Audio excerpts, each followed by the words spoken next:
Assalamualaikum warahmatullahi wabarakatuh. Pemirsa Hayat TV kembali Jurnal Kotim hari ini menyapa Anda bersama saya Muhammad Haikal untuk menyampaikan ragam informasi di Jurnal Kotim selengkapnya.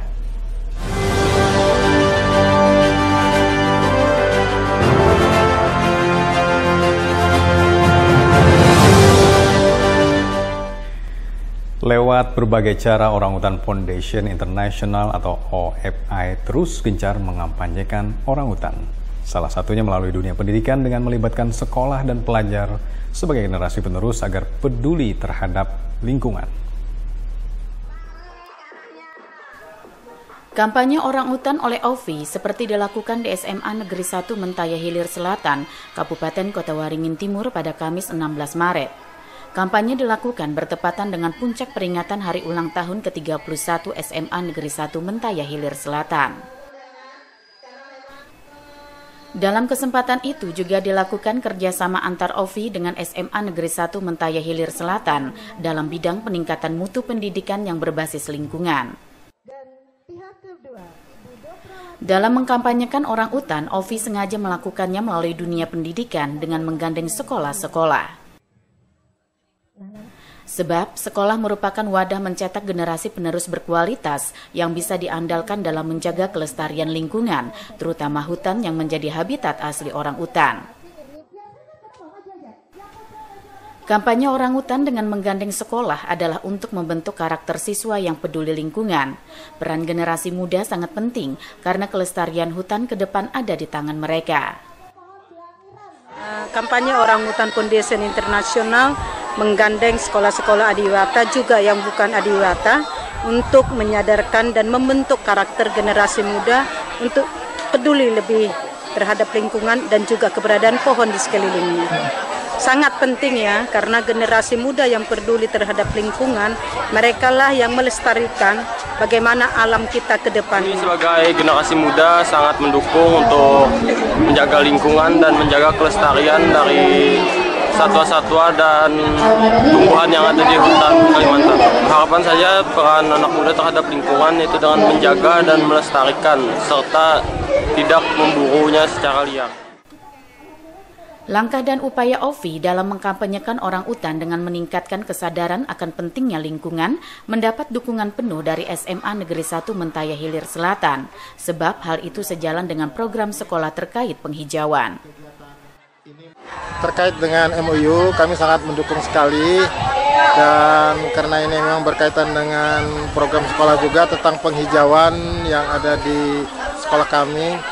Jadi kami juga sudah menyiapkan lahan, memang keinginan ingin membuat suatu hutan mini lah gitu. Ya, kalau mudah-mudahan terwujud, karena kami masih mempunyai lahan yang kosong yang bisa digunakan untuk pembuatan hutan mini tersebut. Kalau memang ada MOU ini dari OFI, mudah-mudahan hutan mini yang akan kami rencanakan itu bisa terwujud. Sebagai primata yang hanya ada di Pulau Kalimantan dan Sumatera, populasi orangutan kian hari terus berkurang. Karenanya, perlu kepedulian seluruh pihak untuk menjaga habitat orangutan agar satwa langka itu tidak punah. Masud Badarudin, Hayat TV.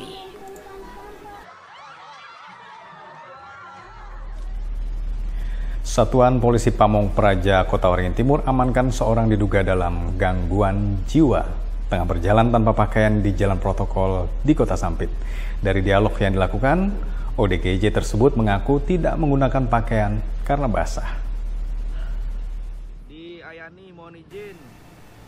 Seorang pria tanpa pakaian berjalan di Jalan Ahmad Yani Sampit, Rabu 15 Maret malam.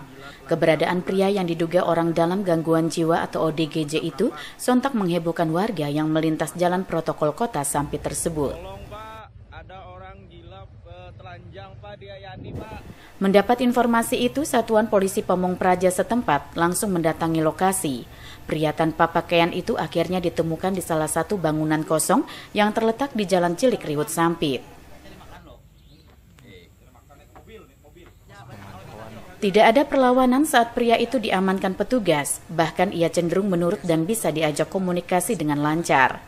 Kayaknya sudah spesialis masalah ini. Pria yang diketahui bernama Husairi, warga Kecamatan Mentau Baru Ketapang itu mengaku tidak menggunakan pakaian karena basah. Berkoordinasi dengan dinas sosial setempat, petugas kemudian membawa pria diduga ODGJ itu ke Poli Jiwa Rumah Sakit Umum Daerah Dr. Murjani Sampit. Kami dari Satpol PP dan tim dinas sosial melakukan evakuasi ODGJ yang telanjang. Pertama-tama kita memberikan pakaian berupa celana dan baju. Setelah itu kita evakuasi menuju ke Rumah Sakit Murjani di bagian Poli Jiwa. Pertama kali komunikasi alhamdulillah lancar, artinya tidak ada perlawanan. Kita komunikasinya selalu ada tanggapan, artinya ODGJ itu tidak membahayakan untuk kita. Setelah tidak membahayakan, kita dekati, kita diajak berbicara, ternyata nurut. Nah setelah nurut. Berdasarkan informasi yang diterima, pria diduga ODGJ tersebut sebelumnya pernah ditangani oleh dinas sosial setempat.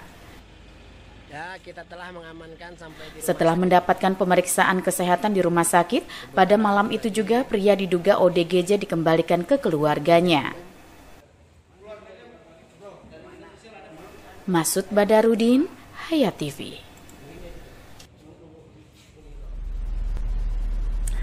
Pemirsa, Sekolah Menengah Atas Negeri 1 Mentaya Hilir Selatan, Kota Waringin Timur mengadakan sepeda santai bagi pelajar. Menariknya, olahraga ini berhadiah liburan gratis ke Taman Nasional Tanjung Puting, TNTP di Kota Waringin Barat bagi 20 peserta. Kegiatan sepeda santai oleh SMA Negeri 1 Mentaya Hilir Selatan dilaksanakan dalam rangka memeriahkan puncak peringatan hari jadi ke-31 tahun sekolah pada Kamis 16 Maret. Olahraga melintasi jalan sejauh kurang lebih 5 km itu diikuti ratusan pelajar SMA Negeri 1 Mentaya Hilir Selatan serta pelajar dari sekolah lainnya di kecamatan setempat. Kegiatan ini mendapat dukungan penuh dari Orang Utan Foundation International atau OVI yang memberi hadiah liburan gratis ke Taman Nasional Tanjung Puting bagi 20 orang peserta beruntung. Hal itu sebagai salah satu upaya dalam mengkampanyekan orang utan. Sebab Taman Nasional Tanjung Puting di Kota Waringin Barat merupakan ekowisata yang terkenal dengan flora dan faunanya, terutama orang utan, sebagai penghuni paling terkenal di Taman Nasional tersebut. Dengan berkunjung ke Taman Nasional Tanjung Puting, diharapkan pelajar dapat lebih mencintai orang utan dan habitatnya, serta bisa menjaga kelestarian lingkungan di tempat mereka masing-masing. Karena Tanjung Puting itu adalah surganya orang utan yang ada di dunia. Jadi kita membawa generasi muda untuk mengenal orang utan dengan membawa mereka wisata gratis ke Taman Nasional Tanjung Puting. Kita akan membawa 20 peserta, murid dan juga 10 kepala sekolah yang mewakili sekolah-sekolah yang di Mentaya Hilir Selatan. Pelajaran untuk mengenal orang hutan dan mencintai habitatnya, keberadaan pohon dan hutan di desa mereka berada. Kampanye orang utan oleh OVI akan terus dilakukan lewat berbagai cara, dengan harapan kelestarian orang utan dan habitatnya yakni hutan akan terus terjaga dan dapat dinikmati oleh generasi mendatang. Masud Badarudin, Hayat TV. Kita ke informasi ringan, seekor hewan langka terenggiling ditemukan berada di atas sebuah kapal pengangkut pupuk saat akan tambat di Pelabuhan Sampit, Kota Waringin Timur, dan oleh petugas pelabuhan, hewan dilindungi itu diserahkan ke Balai Konservasi Sumber Daya Alam setempat. Penemuan seekor hewan langka terenggiling di atas kapal Asazuru pada Selasa 14 Maret sore sontak menghebohkan anak buah kapal. Bermodal karung bekas, mereka berusaha mengamankan hewan langka itu untuk diserahkan ke BKSDA. Penemuan hewan bersisik pemakan serangga yang biasa hidup di hutan itu terbilang cukup mengherankan, sebab terenggiling berada di atas kapal pengangkut pupuk jauh dari habitatnya. Menurut petugas Pelabuhan Sampit, kapal sempat berlabuh di Sungai Mentaya selama 6 hari menunggu giliran bongkar muat. Saat tambat di Pelabuhan Sampit ditemukan terenggiling berada di gulungan tali kapal. Diduga, terenggiling naik ke kapal melalui tali jangkar saat berlabuh di Sungai Mentaya. Terenggiling naik ke atas kapal untuk mencari makan karena saat malam hari banyak terdapat serangga laron di kapal. Cerita dari orang kapal, kapten sama chip, dia bilang itu lewat jangkar, tali jangkar. Kapal kan labuh kan, kemungkinan lewat situ. Jadi di kapal itu ceritanya kok bisa ada di atas kapal, kenapa? Tiap malam itu selama 6 hari di situ kan ada binatang yang terbang-terbang itu kan seperti kerangga juga kan. Jadi itu banyak. Jadi dia makan itu bilang. Jadi ini kan di depan ini, bukan di belakang, di haluan depan. Posisinya pas di tali.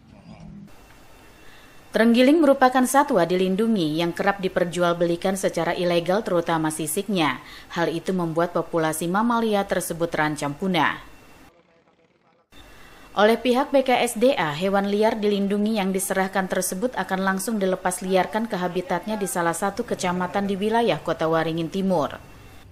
Kami BKSDA Pos Sampit menerima penyerahan 1 ekor terenggiling dari pihak Pelindo. Dan rencananya hari ini juga sore nanti terenggiling ini akan dilepas liarkan di wilayah Kabupaten Kota Waringin Timur. Memang ada beberapa kemungkinan dan tadi kami juga sudah tindak lanjutnya, kami sudah menemui pihak kapten memberikan pengarahan terkait jenis satwa liar yang dilindungi undang-undang. Untuk selanjutnya kami ini akan lapor ke pimpinan dan direncanakan sore ini juga terenggiling ini akan segera dilepas liarkan di wilayah Kabupaten Kota Waringin Timur. BKSDA menghimbau untuk tidak memelihara, memperjualbelikan atau membunuh satwa dilindungi. Hukuman 5 tahun kurungan penjara dan denda 100 juta rupiah siap menanti bagi yang melakukannya. Masud Badarudin, Hayat TV.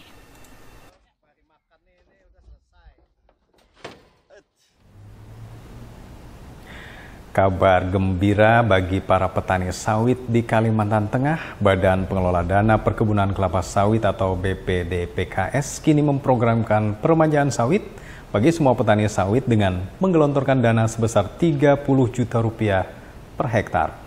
BPDPKS juga memberikan beasiswa bagi anak-anak petani sawit yang ingin melanjutkan pendidikan di perguruan tinggi.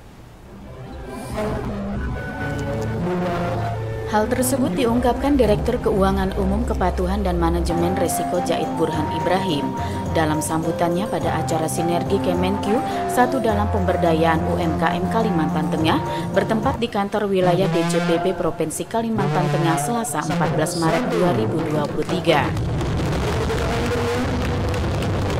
Jait Burhan menjelaskan, biaya peremajaan sawit yang sudah tidak produktif sebesar 30 juta rupiah per hektar hanya terbatas kepada para petani sawit, tidak termasuk perusahaan sawit.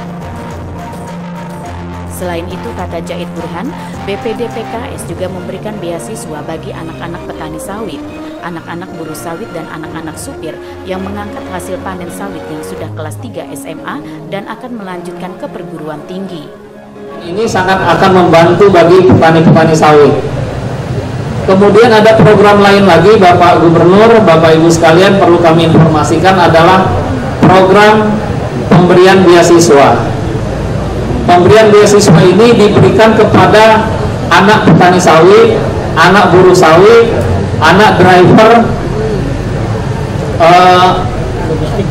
yang mengangkat hasil-hasil panen sawit yang terkait dengan sawit, anak-anak yang sudah kelas 3 SMA dan akan melanjutkan ke kampus-kampus akan diberikan bantuan beasiswa. Menanggapi adanya program BPDPKS tersebut, Bupati Kota Waringin Timur Halikinur menyambut positif dan segera akan disosialisasikan melalui seluruh OPD terkait di lingkup pemerintah Kabupaten Kota Waringin Timur. Kita terima kasih, tadi sudah dijelaskan Direktur Keuangan terutama, dan ini akan kita lanjuti melalui OPD terkait nanti. Ya, Dinas Pertanian dan Perkebunan yang membidangi itu. Jadi kita terima kasih. Dari PKS dari BPD PKS itu ada beberapa program. Yang pertama adalah replanting, khususnya bagi petani sawit yang usia kebun sawit yang sudah memasuki usia tidak produktif lagi bisa mengajukan replanting. Tentunya ada persyaratan untuk peremajaan. Itu ada hibah 30 juta per hektar. Halekinur menghimbau masyarakat petani sawit di wilayah Kabupaten Kota Waringin Timur agar memanfaatkan program BPD PKS tersebut dengan terlebih dahulu membuat surat permohonan yang ditujukan kepada BPD PKS atau instansi terkait. Normansa, Hayat TV.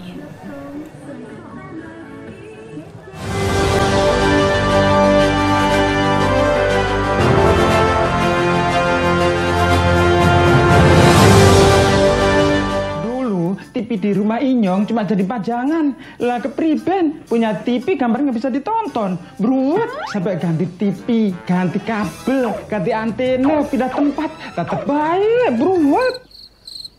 Maring sekarang sejak Inyong pakai TV digital, di rumah Inyong jadi rame terus. Gambar TV nggak semutan, suara jernih, celing. Pasangnya gampang, nggak pakai ribet. Ayo pakai TV digital aja, kelalen pasti celing.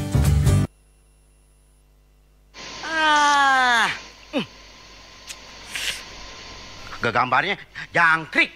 Ya, TV-nya masih analog ya? Ganti dong ke digital. Digital? Ya, digital. Tinggal install set-top box, gambar tajam, channel banyak, tanpa iuran bulanan.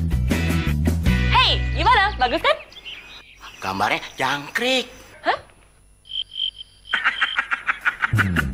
Sambut era digital dan nikmati kesempurnaan gambarnya. Yuk nonton siaran televisi digital. Bagaimana ya cara menangkap siaran televisi digital? Pertama, pastikan di daerah Anda sudah ada sinyal siaran televisi digital. Kedua, gunakan antena UHF di dalam atau di luar rumah Anda. Ketiga, pastikan televisi Anda sudah dilengkapi penerima siaran digital DVB T2. DVB T2 merupakan jenis sinyal yang digunakan Indonesia dalam penyiaran televisi digital. Keempat, pilih autoscan, lalu pindai televisi Anda. Bagaimana jika televisi Anda masih analog? Pasangkan set-top box, televisi Anda otomatis menangkap siaran digital. Bersih gambarnya, jernih suaranya, canggih teknologinya.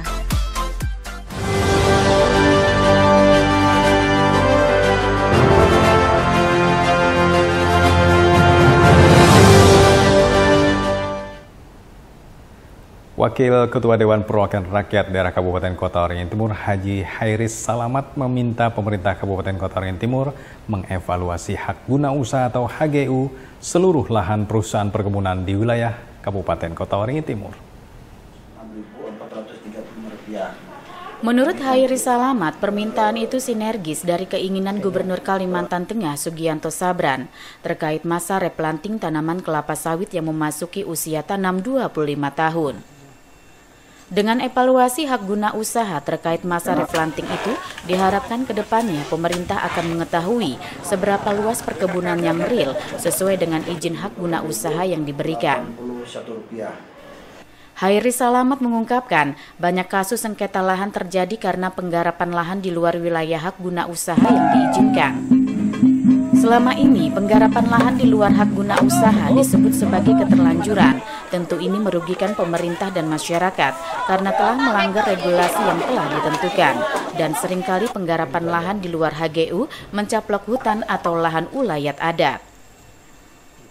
Politisi PAN Kotim ini mengatakan, dengan mengevaluasi luas hak guna usaha, maka replanting yang dilakukan diharapkan tidak lagi menyerobot lahan masyarakat. Kemudian lahan yang di luar HGU tersebut dapat dikelola sebagai program plasma dan sesuai dengan ketentuan bahwa perusahaan memberikan plasma 20% dari luas lahan inti HGU. Dengan adanya plasma bagi masyarakat di sekitar wilayah perkebunan tersebut akan bisa dikelola secara kemitraan dengan mendirikan koperasi. Dibentuknya koperasi plasma ini tentunya memberikan nilai kesejahteraan bagi masyarakat, anggota koperasi, dan memberikan kontribusi juga bagi pendapatan asli daerah Kabupaten Kota Waringin Timur. Dalam agenda mengkaji kembali lahan-lahan perkebunan yang ada di Kabupaten Kota Waringin Timur, di mana areal-areal yang ada di perkebunan itu disesuaikan dengan HGO-nya untuk direplanting, karena menurut data yang kami dapat, ada banyak perusahaan perkebunan sawit menanam sawitnya itu melebihi daripada kapasitas izin hak guna usaha yang diberikan oleh pihak kementerian. Ditegaskan Hairi Salamat, pemerintah Kabupaten Kota Waringin Timur perlu tanggap dan segera melakukan evaluasi HGU sebelum perusahaan melakukan replanting tanaman sawit. Normansa, Hayat TV. Ratusan supir truk yang melakukan aksi demo akibat dihentikannya aktivitas galian C berharap agar Bupati Kota Waringin Timur memberikan solusi agar mereka kembali dapat bekerja seperti sedia kala. Harapan tersebut diungkapkan Koordinator Lapangan saat rapat dengar pendapat terkait permasalahan penghentian kegiatan aktivitas galian C di ruang Dewan Perwakilan Rakyat Daerah atau DPRD Kotim, Mahmud Dirham. Saat mengikuti rapat dengar pendapat di ruang paripurna DPRD Kota Waringin Timur, Rabu 8 Maret 2023. Menurut Mahmud, sejak aktivitas galian C dihentikan sementara lantaran banyak pengusahanya yang tidak memiliki izin maupun izinnya sudah mati, mereka sangat kesulitan apalagi sekarang ini sudah banyak permintaan dari masyarakat terkait material untuk pembangunan rumah ataupun penimbunan jalan. Menurut Mahmud, mereka sebagai kepala keluarga dan berprofesi sebagai supir truk material dan dump truck sangat bergantung pada aktivitas galian C tersebut. Menghentikan galian C sama dengan mencekik mereka sebagai supir truk material dan dump truck Kotim untuk menghidupi keluarga. Saya ucapkan terima kasih DPR atau yang mewakili eksekusi ini, Pak. Minta kepada pemerintah jangan melewati datang berhadapan dengan peraturan dan undang-undang. Bagaimana supaya kami besok ini bisa kerja? Oke, caranya bagaimana? Silakan Bapak. Bukan kami, Pak. Kami ini bekerja keras. Sayangnya dalam aksi damai dan rapat dengar pendapat atau RDP di kantor DPRD Kotim, tuntutan pendemo masih belum mendapatkan solusi sebab masih menunggu Bupati Kotim Halikinur sepulang dari tugas di Jakarta. Normansa, Hayat TV. Sementara itu pemirsa, imbas dari penghentian usaha galian C tidak hanya dirasakan sopir truk material, keputusan ini juga berdampak terhadap pekerjaan bangunan, kontraktor, hingga terbengkalainya sejumlah proyek pembangunan. Pendapat tersebut diutarakan anggota DPRD Kotim Mariani dari fraksi Partai Golkar pada rapat dengar pendapat atau RDP atas aksi demo supir material galian C Rabu 8 Maret 2023. Saya mau tidak akan meninggalkan tempat. Mariani, penghentian aktivitas galian C di Kotim berdampak sangat besar. Supir material 15 hari tidak dapat mengais rezeki, sementara tanggungan hidupnya terus berjalan. Tak hanya supir material, penghentian aktivitas galian C juga berdampak pada pekerja bangunan, kontraktor dan terbengkalainya sejumlah aktivitas pembangunan. Sopir truk menuntut bagaimana caranya mereka kembali dapat beraktivitas dalam waktu dekat ini. Mereka juga meminta pemerintah daerah secepatnya memberikan solusi agar segera. Nah, jadi saya bilang nanti kepada pihak rekanan yang tadinya saya tidak mau melebar kemana-mana, urusannya lain mungkin pengusaha dengan SDA dan Mapolres itu dia sudah paham semua pekerjaan itu. Tapi yang utama tadi saya tekankan kembali agar bisa cari solusinya sementara ini berjalan mereka bisa kerja. Itu yang diperlukan Pak. Mungkin tidak dapat saya sampaikan Pak. Mariani juga meminta pemerintah daerah segera bertindak jangan sampai berlarut-larut. Ia bahkan meminta pemerintah segera memfasilitasi usaha galian C untuk mengurus perizinan ke provinsi. Justru dari pihak kepolisian kami minta ini supaya kami ini bagaimana caranya kita ini supaya. Masih informasi seputar galian C, penghentian aktivitas galian C membuat harga pasir uruk dan tanah melonjak tajam. Untuk itu pemerintah Kabupaten Kota Waringin Timur diminta untuk mengendalikan harga material bangunan tersebut dengan harga standar.